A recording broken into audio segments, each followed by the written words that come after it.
62 ఏండ్ల ఆంటీ ఒకరు కొడంగల్ నుంచి హైదరాబాద్కి వచ్చిండ్రు.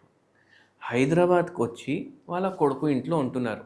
పిల్లలు పెద్దగా అయినరు, హైదరాబాద్కి వచ్చి ఉద్యోగాలు చేసుకుంటున్నారు. అమ్మ ఇప్పుడు ఊర్లో ఏముంటావు, నాయన ఇప్పుడు ఊర్లో ఏముంటావు, వచ్చేసే ఇంకా అయిపోయిన జిందగీ మనది ఊర్లో, సిటీకి వచ్చి ఉండండి.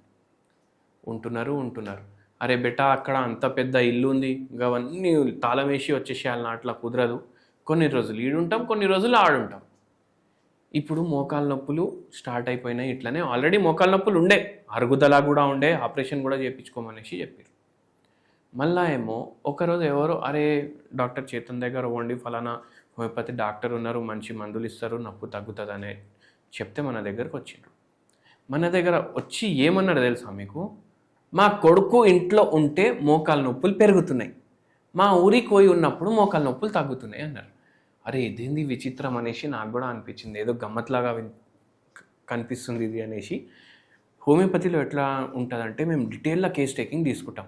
ఎందుకమ్మా ఏంది, మీ కొడుకుతో ఏమైనా గొడవలైనాయా, మీకు తిడతాడా కొడతాడా, ఏమైంది, ఎందుకు ఇట్లా అవుతుంది అంటే, లేదు సార్ మా బాబు చాలా మంచోడు, మాకు కూడా డబ్బుది ఏం తక్కువ లేదు, మా బాబుకు కూడా ఏం తక్కువ లేదు, 7-8 లక్షలు సంపాదిస్తాడు, ఐఐటీలో చదువుకుండు, ఐఐఎంలో చదువుకుండు, పెద్ద ఉద్యోగం చేస్తుండు, అయినా ఇట్లా వాళ్ళ ఇంట్లో ఉంటేనే అవుతుంది.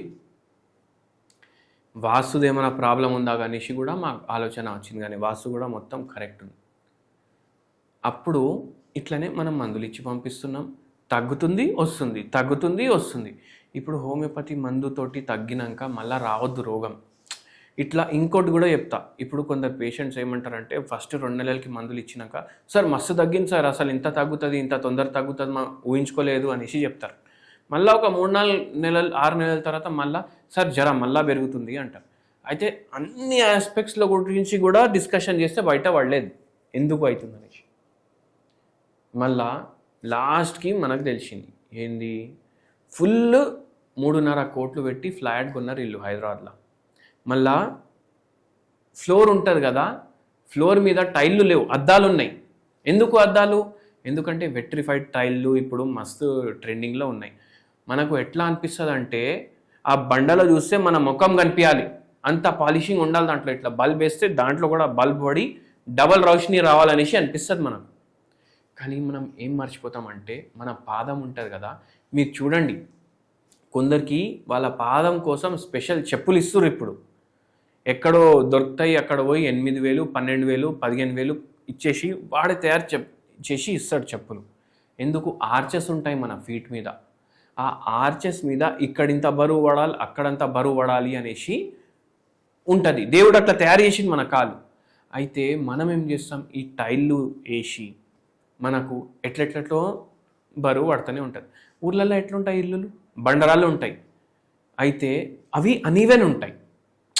ఇప్పుడు బండరాలంటే అంత పాలిషింగ్ ఉండదు, అనీవెన్ ఉంటుంది. కానీ వెట్రిఫైడ్ టైల్ ఎట్లుంటుంది, మొత్తం పాలిష్డ్ ఉంటుంది. మళ్ళీ మీరు ఇంకోటి కూడా గమనించండి, ఈ పెద్ద పెద్ద వాళ్ళు ఉంటారు కదా, వాళ్ళ ఇంట్లో కుక్కలు పెట్టుకుంటారు.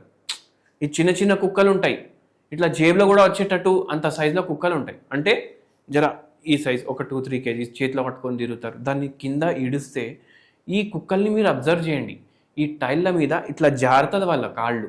ఇట్లా నడిచేటప్పుడు కుక్కలు కాళ్ళు ఏమో జారుతాయి. మీ ఇంట్లో కూడా కుక్కలు ఉంటే అబ్జర్వ్ చేయండి మీరు.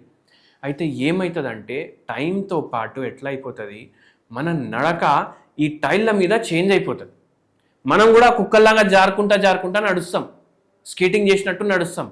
అప్పుడు ఏమవుతుంది, మన మోకాల మీద ఎట్లా బరువు పడాలి అట్లా పడకుండా తప్పు బరువు ఎక్కడెక్కడ పడొద్దు అక్కడక్కడ పడుతుంది. దీంతో ఏమవుతుంది, గుజ్జు ఏదైతే ఉంటుంది కదా, గుజ్జు అంటే ఏంది, పేస్ట్ ఏదైతే ఉంటుంది కదా, అది కార్టిలేజ్, అది డ్యామేజ్ అవ్వడం స్టార్ట్ అవుతుంది. ఈ పేషెంట్కి ఆల్రెడీ డ్యామేజ్ ఉండే, ఇంకా ఎక్కువ డ్యామేజ్ కూడా అవుతుంది. హోమియోపతి మందులు వాడడం వల్ల ఇంకా కంట్రోల్లో ఉంటుంది నొప్పి. మళ్ళా తర్వాత మనం చెప్పినాం, అమ్మ మీ కొడుకుని అక్కడైనా వచ్చి ఉండమని చెప్పండి, ఈ బండరాలు అంటే డేంజర్, లేదంటే ఒక చెప్పలు హవాయి చెప్పలో ఏదో చెప్పలు వేసుకొని తిరగండి ఇంట్లో అనేసి చెప్తే అప్పటి నుంచి జర మెల్లగా తగ్గడం స్టార్ట్ అయింది. వాళ్ళ ఇంట్లో వాళ్ళు ఏమంటున్నారు, 4 నెలలు టైం ఇస్తున్నాం నీకు, 4 నెలల్లో తగ్గకపోతే ఆపరేషన్ చేయించేస్తాం. ఆ పేషెంట్కి ఈరోజు వరకు ఆపరేషన్ కాలేదు, 8 ఏళ్ళు అవుతుంది మనం మందులు ఆపి. అయితే అట్లుంటుంది హోమియోపతి మందుల ప్రభావం.